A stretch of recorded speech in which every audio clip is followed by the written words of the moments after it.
ስደት ማለት ካብ ሓደ ሃገር ለቂቕካ ናብ ካሊእ ሃገር እትስደደሉ ቦታ ወይ ከዓ ከይዲ እዩ። ሰባት ብብዙሕ ምክንያት ይስደዱ እዮም። እዚ ዝኾነሉ ድማ ናይ ሓደ ሰብ ድሌት ስራሕ ምውሳኽን ምምሕያሽን ዝብሉን ኣጠቃሊሉ ዝሓዘ እዩ። ስደት መብዛሕትኡ እዋን ካብ ውሽጢ ዓዲ ዝወፁ ሰባት ዝውክል እንትኾን ንኻሊእ ሃገር ድማ ናይ ምቕባል ከይዲ እዩ። ብኻሊእ ኣገላልፃ ነተቐባለ ሃገር ውፅኢት ስደት እዩ ዝኸውን። ስደት ካብ ሃገርካ ብዘላቕነት ለቂቕካ ኣብ ካልእ ቦታ ንምንባር እትገብሮ ከይዲ እውን እዩ። ሰባት ብሕጋውን ብዘይሕጋዊ መንገዲ ክስደዱ ይኽእሉ እዮም። ዘይሕጋዊ ስደት ሕጊ ሃገር ጥሒስካ ምውፃእ ማለት እዩ። ሰባት ብዘይሕጋዊ መንገዲ እንትስደዱ ኣብ ዝጓዓዙሉ እዋን ብርክት ዝበሉ ዕንቅፋታት ከጋጥምዎም ይኽእሉ እዮም። ካብዚኦም ሓደ ስደተኛ ካብ ስደት እንተምልጥ ወይ ከዓ ገበን እንትፍጽም ክኽሰስ ይኽእል እዩ።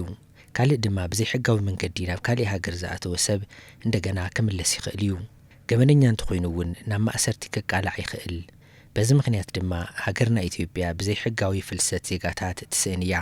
እዞም ኣብ ዝተፈላለየ ናይ ዕድመ ደረጃ ዝርከቡ ወገናት ንስራሕ ናብ ወፃኢ ሃገር ንምኻድ ዝመረፁ ዜጋታት ብዘይሕጋዊ መንገዲ ንስራሕ ኢሎም ንምውፃእ ዘገድድዎም ምክንያታት እንተሃለውዎም ብጎስጓስ መሓዝቶም ብፅዑንቶ ቤተሰብ ዝሓሸ መመረፂ ናብራ ሂወት ኢሎም ብዘይሕጋዊ መንገዲ ንስራሕ ኢሎም ንወፃኢ ሃገር ምስዳድ ከም ሓደ ዓብዪ ትልሚ ሒዞም ካብ ሃገር እንትወፁ ንርኢ ኢና። ነዚ እውን ዘይሕጋውያን ደለልቲ ንኣጸያፊ ተግባር ተዋሳእቲ እዮም። ብተወሳኺ ኣብቲ መዳይ ትሑት ግንዛቤ ምንባሩ ነቲ ጸገም ምኩሳሕ ዓብዪ ምክንያት ኮይኑ እዩ። ኣብ ሓደ ከባቢ ብዝፍጠር ሰብ ሰራሕን ተፈጥሯውን ጸገማት ደቂ ሰባት ንስደት ይቃልዑ እዮም። ብተመሳሳሊ ብስእነት ስራሕ እውን ከይፈተው ናብርኦም ንምምሕያሽ ኢሎም ካብ ሃገር ንምውፃእ ይግደዱ እዮም። እቲ ዝበዝሐ መናእሰይ ኣብዛ ሰዓት እዚኣ ስራሕ ስኡን እዩ። ስራሕ ካብ ምስኣን ዝተለዓለ ዘይተረጋግዐ እውን ምስ ምዃኑ ኣደዳ ደለልቲ ኮይኖም ብዘይሕጋዊ መንገዲ ዶብ ሰጊሮም ናብ ስደት ይኸዱ ዘለው መዓት መናእሰይ እዩ ዘለና። እዙይ ንሕና ፍልሰት መናእሰይ ኢልና ኢና ንገልጾ። ብኻሊእ ገጽቶም ደለልቲ ዝሰርሕዎ ዘለው ስራሕ ከዓ ብሰብ እዮም ይነግዱ ዘለው እምበር ተራ ናይ ስደት ወይ ተራ ናይ ድለላን ኮሚሽን ወሲድካ ሰብ ዶብ ምስጋር ዓይነት ኣይኮነን። ኦልሞስት በሰብ እዩ ዝንገድ ዘሎ እንብለሉ ደረጃ እዮም በጽሖም ዘለው ቶም ደለልቲ ማለት እዩ። ትመናእሰይ ግን ስኡሉ ይፈልስ እዩ ዘሎ። ዘይሕጋዊ ስደት ያው መብዛሕትኡ ሰብ ዝደፋፍአካ ማው ካብ ልቦናኻ ተሓስወሉ ሰብ ዝደፋፍአካ እዩ ዝበዝሕ። ምክንያቱ እከለ ከምዚ ተቐይሩ ዝብል ብዙሕ ሓሳባት እዩ ዝምንጭወካ እና ኣነ እውን ተደፋፊአ ከይደ ግን ያው ካብዚ ብደላለ ከይደ ግን ብቀይሕ ባሕሪ ብናይ 40 ደቂቃ በቋራጭ ተሻጊረ የተባሕር ማለት እዩ። ናይ 40 ደቂቃ መንገዲ ተጓዒዘ ኣብኡ ግን ኣብቲ የመን ውሽጢ ብዙሕ ምንግልታዕ፣ ብዙሕ ስቃይ፣ ብዙሕ መከራ ይወፅሕኒ እና ኣብዚ ካብቶም ምሽዋር ዝበሃል ኣለካ ካብዚ ኸይድካ ዝተዓርፈሉ ቅርሺ ሓዊልካ ትኸደሉ ቦታ ኣለካ ኣብ ምሳርሑ ናብ ሸፋት ኢና ተሸጥና ንኻልኣይ ግዜ ማለት እዩ። ሸፋት እዮም ዓዲጎም ናብ ብቅርሺ እርሰ በርሶም ብቅርሺ ተዓር እና ኣብዚ ብጣዕሚ ብለይትና ምልጥና ብለይቲ ጎይና ምልጥና ካብቶም ሸፋቱ ብዙሕ ስቃይ ወዝሕና መጨረሽኡ ድሕሪ ብዙሕ ምንግልታዕ ብእግርና ክንመኩር ንኸይድ ንምለስ ሸፋቱ ይምልስና ንኸይድ ድሕሪ ብዙሕ ስቃይ ኣብ መጨረሽኡ ግን ብባሕሪና ተመሊስና ማለት እዩ። ባሕሪ ተመሊስና ግን ኣብዚ ኣብ ናይ ጅቡቲ ሓዩ ዝበሃል ከባቢ ዘሎ ቀይሕ ማሕበር እዚ ቀይሕ መስቀል ንሱ ተረኪቡና ኣብ 17 ሰዓት ውሽጢ ተጓዒዝና አዲስ አበባ አቲና ማለት አዲስ አበባ እውን መሳፈሪ ቀይሕ መስቀል ይሁና ንዓድና መጽ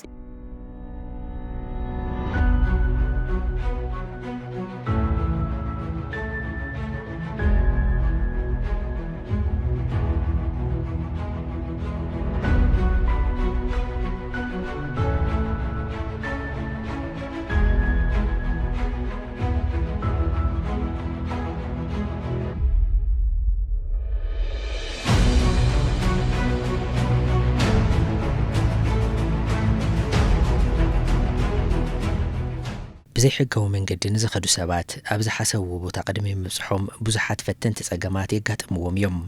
ዘይሕጋዊ ንግዲ ወዲ ሰብ ብዘይሕጋዊ መንገዲ ንዝወፁ ሰባት ንምጉዓዝ ንልዑል ሓደጋ ተቃላዕቲ ዝኾኑ መንገድታት እዮም ዝጥቀሙ። ንኣብነት ብናይ ባቡር መጓዓዓዚ ብዓቲ ዝግበር ጉዕዞ ጀልባ፣ ብበረኻ ጉዕዞ እግርን ከምኡውን ብመኪና ጉዕዞ ዝበሉ ምጥቃስ ይከኣል።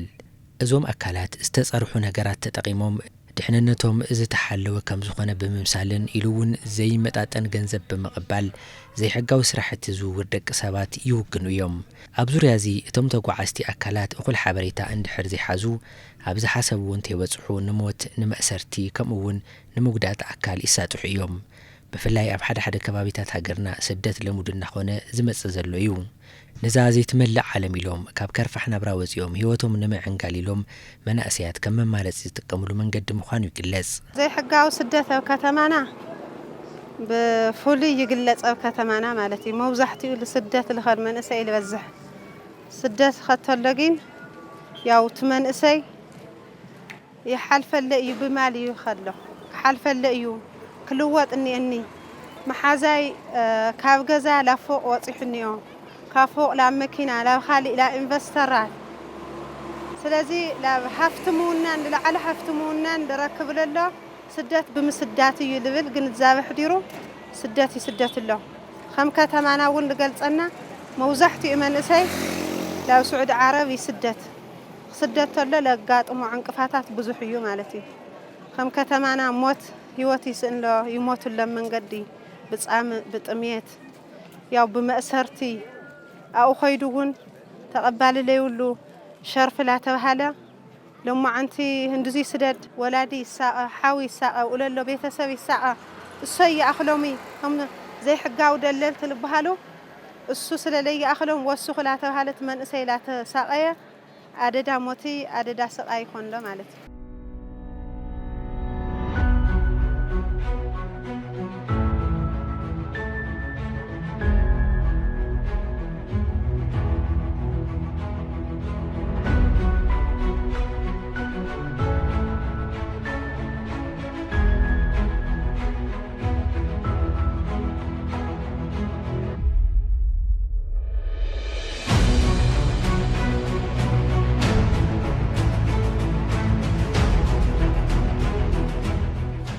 ብሕጋውን ብዘይሕጋውን መንገዲ ኣቢሎም ንባዕሎም ንምዕንጋል ኢሎም ዝለፍዕሉ ገንዘብ ንዝእመን ሰብ ብዘይመሃብ ንዝበፅሑ ጸገማት ቀሊል ዝበሃል ኣይኮነን። ዘይሕጋውያን ደለልቲ ገንዘብ ንምርካብ ኢሎም ክቡር ዝኾነ ህይወት ወዲ ሰብ ኣብ ምጥፋእ ከም ዝነጥፉ ዓለም ዝፈልጦ ጋህዲ ሓቂ እዩ። እዚኦም ዘይሕጋውያን ኣዘዋወርቲ ደቂ ሰባት ጸላእቲ ህዝብን ገበነኛታት ኢልካ ኣፍካ መሊእኻ ንምዝራብ ዝዓግት ነገር ኣይህሉ። ተኻሊእ ዝዓበየ ሚና ይጫወቱ ዘሎ ቱ ሕገወጥ ደላላ ብሰብ ዝነግድ ዘሎ ደላላ ቱ ወንጀለኛ ንብሎ ማለት እዩ። እሱ ናይ ሰብ ናይ መናእሰይ ህይወት ኣጥፊኻ ገንዘብ ከትርፍ እየ ኢሉ ዝሰርሕ ዘሎ እዙይ ጸላኢ ህዝቢ ትግራይ ኢልና ንገልጾ እዩ። ማንም ደላላ ኣብዛ ሰዓት እዚኣ ድለላ እዩ ዝሰርሕ ዘሎ ክንብል ኣይንኽእልን። ኣብ ህይወት ሰብ እዩ ዝፃወት ዘሎ ሰብ እዩ ዝነግድ ዘሎ መናእሰይ ንሞት ሓሊፉ እዩ ዝህብ ዘሎ ሞት እዩ ዘሎ ኣብቲ ዝኸዶ ቦታ ሞት እዩ 1.2 ሚልዮን ክኸፍል ከም ዘይኽእል ወላዲኡ እናፈለጠ ደቁ ጎቲቱ ይወስድ ኣሎ እዚ ካብዚ ንላዕሊ ጸላኢ የለን ኣብታ ዝኸዶ ቦታ ከዓ ይቕተል ኣሎ ቱ መናእሰይ ስለዚ እናፈለጠ ይወስድ ኣሎ እዙይ ናይ ህዝቢ ኣንጻር ህዝቢ ደው ዝበለ ኣካል ንረብሓኡ ጥራሕ ዝሓስብ ምስ ጸላኢ እውን ክውግን ይኽእል ኢልና ንጥርጥሮ ደላላ እዩ። እዚ ደላላ እዚ ኣብ ትምህርቲ ቤት ዝነበሩ መናእሰይ ከይተረፈ መንጢሉ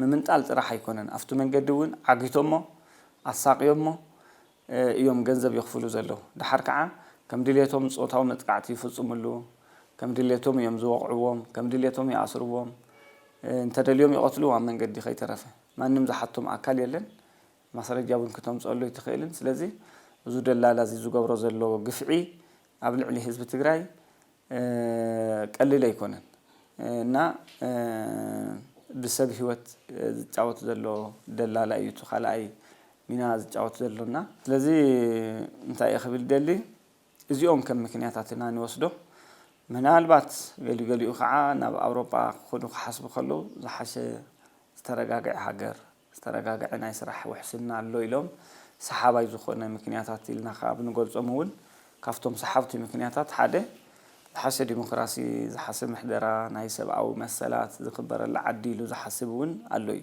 ገሊገሊኡ ገንዘብ እናሃለዎ ዝስደት ኣሎ እዙይ እንታይ መግለፂ ክኾን ዝኽእል ስራሕ ስለዝሰኣነይ ንብሎን ገንዘብ ኣሎ ስራሕ ከፊት ይኽእሉ ግን ምናልባት ደኾን ዝሓሰ ዓዲ ዝሓሰ ሃገር ክነብር ዝሃገር እዚኣ ሰላም የብላን ወይ ኣይትኾነንን ኢሉ ሓሲቡ ክኸይድ ይኽእል እዩ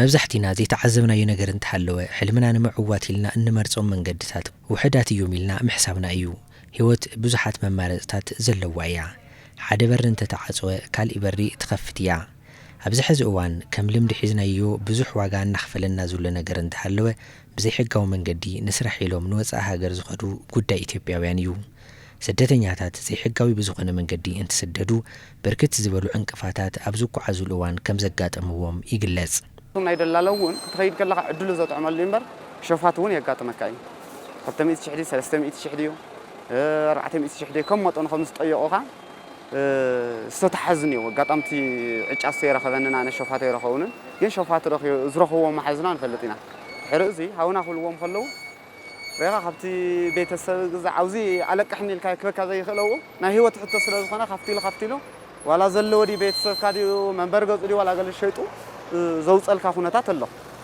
ስለዚ ካብዞም ስደት ለጋጦምኒ ነገራት ከም ተጋንፎታት እዚኦም ይመስሉ ማለት እዩ መናእሰይ ዘይብላ ዓዲ ክትለምዕ ኣይትኽእልን መናእሰይ ሓይሊ ዝበሃል ድሓር ከዓ ባዕሉ ክመርሓ ባዕሉ ክሳተፈላ ባዕሉ ክሃንፃ እዩ ተሓሳብ ዘለና ኣይተርፍን ዝበለ ግን ምንም ክትገብሮ ስለ ዘይትኽእል እንትውሕድ ሕጋዊ መንገዲ ተኸቲሉ ህይወቱ ውሕስ ክኸውን ከይዱ እውን ኣብቱ ዲያስፖራ ኮይኑ እውን ትግራይ ክሕግዛ እንተኾይኑ ህይወቱ ብህይወት ክበፅሕ ኣሎ ናፍቱ ዝሓሰበና እዙይ ክገብር ምእንታን ኢልና ሕጋዊ ናይ ስደት መንገድታት ክመጽእ ናይ ምግባር ስራሕቲ ንሰርሖ ኣለና ተኻልኣይ መንገዲ ማለት እዩ እሱ እንታይ እዩ ኣብ ትግራይ ናይ ኢሚግሬሽን ስራሕ ክጅምር ፃዕርታት ይግበር ኣሎ ብናትና ቢሮ ጥራሕ ዘይኮነስ ካልኦት ዝምልከቶ ቢሮ ኣሎ ቲቪቲና ስራሕ ዕድል ፈጠራ ዝበሃል ቢሮ ቀጥታ እዩ ዝምልከቶ ማሕበራዊ ጉዳይ ቢሮ ማሕበራዊ ጉዳይ ኣሎ ንሕና እውን ብተደጋጋሚ ኢና ንሓቶ ማለት እዩ እዙይ ክጅመር እዩ ተባሂሉ ተስፋ ተገይሩ ኣሎ ስለዚ ብሕጋዊ መንገዲ ክኸይድ ተኻልኣይ መፍትሒ ማለት እዩ ሳልሳይን ዘላቕን ክኸውን ዝኽእል ኣተሓሳስባኡ ምስ ቀየርካ ስራሕ ዕድል ክትፈጥረሉ ከለኻ እዩ ደው ዝብል ኣብ ዓዱ ስለዚ ስራሕ ዕድላት ክፍጠረሉ ምእንታን ምስ ምግባረ ሰናይ ትካላት ምስ መንግስታዊ ትካላት መናእሰይ ትኩረት ገይሮም ኣብ መናእሰይ ፍሉይ ጠመተ ገይሮም ንመናእሰይ ስራሕ ዕድል ዝፍጠረሎም ሴክተራት ወይ ዘርፊታት ፈልዮም ትልም ኣውፅኦም ናይ መናእሰይ ድርሻ ብጉልህ ማለት ብንጹር ከቕምጡ ክሻዕ ምግባር ኢና ንበፅሕ ዘለና ብዙሓት ናይ ዓለም ኣቀፍ ትካላትን ኤንጂኦታት እውን ቅድሚ ሕዚ ኣብ መናእሰይ ትኩረት ዋላ ዘይገብሩ ዝነበሩ ሕዚ ኣብ መናእሰይ ብፍላይ መናእሰይ ደቂ ኣንስትዮ ትኩረት ገይሮም ዝሰርሑ ምግባረ ሰናይ ትካልን ዓለም ኣቀፍ ትካላትን ኣሎ መንግስታዊ ትካላትን እውን እንተኾነ ቢሮ ሕርሻ ይኹን ካልእ ይኹን ንመናእሰይ ስራሕ ዕድል ክፈጥሮ ይኽእል እዩ ኣብ ዝበሎም ፃዕርታት ይግበር ኣሎ ማለት እዩ እዙይ ኮይኑ ምስ ማዕድን ምስ መስኖታት ምስ ሃፍቲ እንስሳ ምስ ናይ ዳኣንቲ ስራሕቲ ናይ ከተማ ናይ ኮንስትራክሽን ስራሕቲ ተተሓዘ ብዙሓት ስራሕ ዕድላት ይፍጠር ኣሎ ግን ድሕሪ ጦርነት ኣብ ትግራይ ስራሕ ዝነበሮ መናእሰይ የለን ኩሉ ስራሕ ስኡን ኮይኑስ ኣብ ሓንቲ ግዜ ከዓ ስራሕ ክትፈጥር ንባዕላ ዝዓነወት ኮምፒውተር ክትገዝእ ዘይትኽእል ክልል ከባድ ስለ ዝኾነ እዩ እምበር ሓያል ፃዕርታት ይግበረሉ እዩ እንትውሕድ ናብ ልዕሊ 100,000 ዝኣክል ግዚያውን ቋሚን ስራሕቲ እውን ክፍጠር ተኻኢሉ እዩ ማለት እዩ እዙይ ባዕሉ ስራሕ ዝፈጠሮ ከይሓወስካ እዩ ስለዚ ቱ ፃዕርታት ይግበር ዘሎ ብዙይ ኣንፈት እዚ እዩ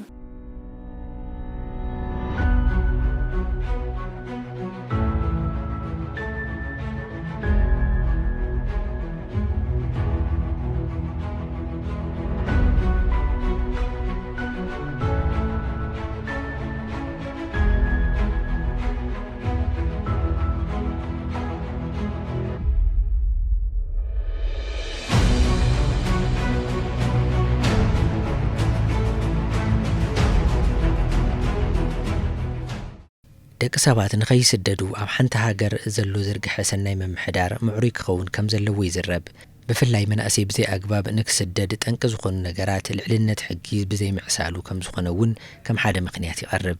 መጀመርያ እንታይ ክስራሕ ኣለዎ ክብል ልኽእል ኣነ ካብ ባዕልና ካብ ምምሕዳር ጀሚሩ እቲ ምምሕዳር ያው ክነቕንቕ ኣለዎ ማለት እዩ። እቱ ልምልኮተ ኣካል ናይ መንግስቲ መጀመርያ ሕጊ ክሰፍን ኣለዎ።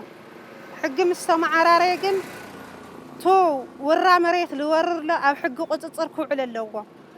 ቱ ደላሊ ዘይሕጋዊ ደላሊ መርኣያ ክኾን ኣለዎ። ስጉምቲ ክውሰድ ኣለዎ። ሂወት ይዲ ለጥፍእ ኣሎ መርኣያ ሂወቱ ክጠፍእ ኣለዎ ከም ኣነ ልብሎ ማለት እዩ። መርኣያ እንድሕር ለይኮነ ሕጊ እንድሕር ለይሰፊኑ ክመዓራረይ ይኽእል እዩ።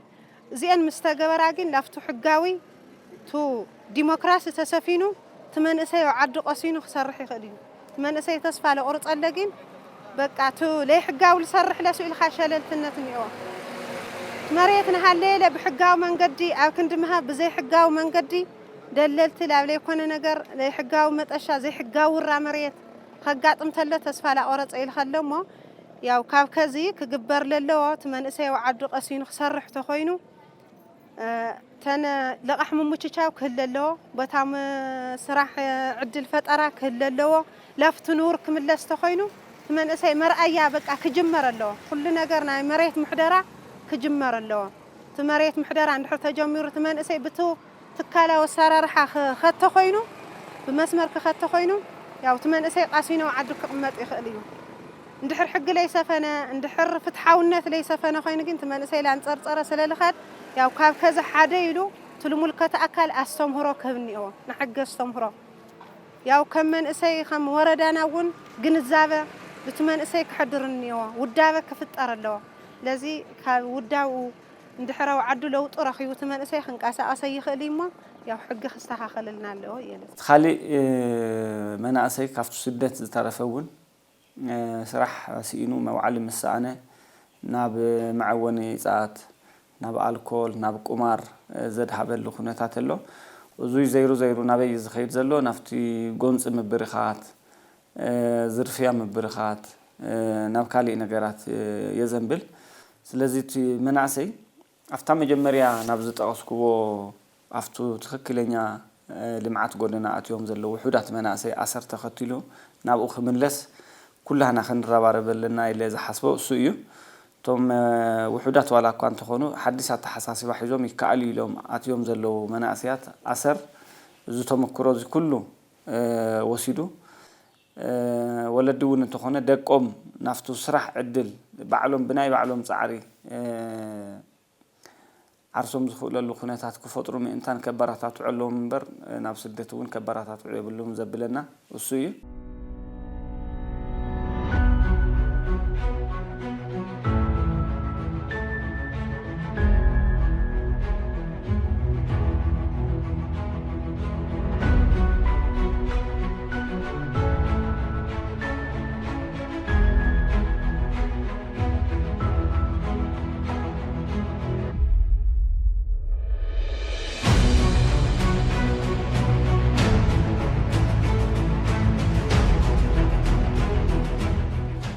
ብዛዕባ ዘይሕጋዊ ስደት ምንም ዓይነት ሓበሬታን ግንዛበን እንተይሃለዎ ተሰዲዱ ዝነበረ መንእሰይ ንኻልኦት ወገናት ሓሳቡ ኣብ ዘካፍለሉ ዘይሕጋዊ ዝውውር ደቂ ሰባት ዘስዕቦ ጉድኣት ከም ዝስዕብ ይገልጽ። ኣነ ንመንእሰይ ክመኽሮ ዝኽእል ናይቲ ካብ 100% ቢያንስ 1 ወይ 2% ዝሳኽዑሉ ምርኣይ ዘይኮነስ እቲ ብኣሽሓት ዝሃልቀሉ መንእሰይ ምርኣይ ትዝሕሸ ኣነ ዝብሎ ማለት እዩ እና ታዘላ ጸጋ ተጠቒምካ ብፍላይ ውዚ መንግስታዊ ትካል ይኹን ዘይመንግስቲ ትካላት ይኹኑ ብዝተፈላለዩ ልቕሓቲ ተኣላልሹ ዝተወሰነት መነሻ ዝኣክል እኳ ቅርሺ ሒዝካስ ኣብ ዓድኻ ስራሕ ምፍጣር የኣነታ ዝሕሸት መማርፂ ክወስዳ ዝኽእል ንመንእሰይ እውን ክሕልፎ ዝኽእል መልእኽቲ ንዚኣ እያ።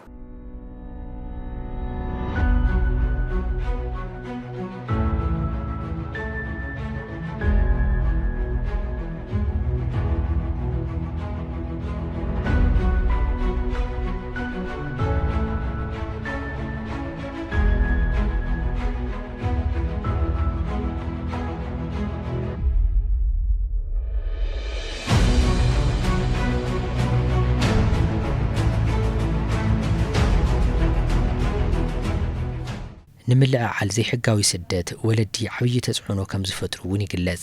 ስለዚ ዘይሕጋዊ ስደት ንምንካይ ወለዲ ህይወት ደቆም ንምድሓን ዝተፈላለዩ መማረጽታት ብምጥቃም ካብ ዘላቶም ገንዘብ ብምክፋል ስራሕ ኣብ ምትሓዝ ወሳናይ ግደ ዝጻወቱ እዮም። ወለዲ እውን እንተኾነ ሚሊስ ኢሎም ዓርሶም ክርእዩ ገሊገሊኦም ወለዲ ሃፍቲ እናሃለዎም ንደቆም ስራሕ ዘይፈጥሩ ወለዲ ኣለዉ። ከጥፍኦ እዩ ዝብል ስግኣት ሰውልካ ክሰቲ እዩ ዝብል ስግኣት ኣሎ። ከይሰቲ ካሊእ መካኒዝም ትጥቀሞ ባዕልኻ ትከታተሎ ትቆጻጸሮ እንትውሕድ ግን ስደት ምስ ከደ ትኸፍሎ ገንዘብ ኣብዚ እናሃለ ትኸፍሎ እሞ ስራሕ ክፈጥር ምግባር ትዋና መፍትሒ እዩ ኢልና ስለንወስድ እዚኣ ክገናዘቡን ክፈልጡን ክርድኡን ኢና ትዋና ነገር ንሰርሖ ማለት እዩ።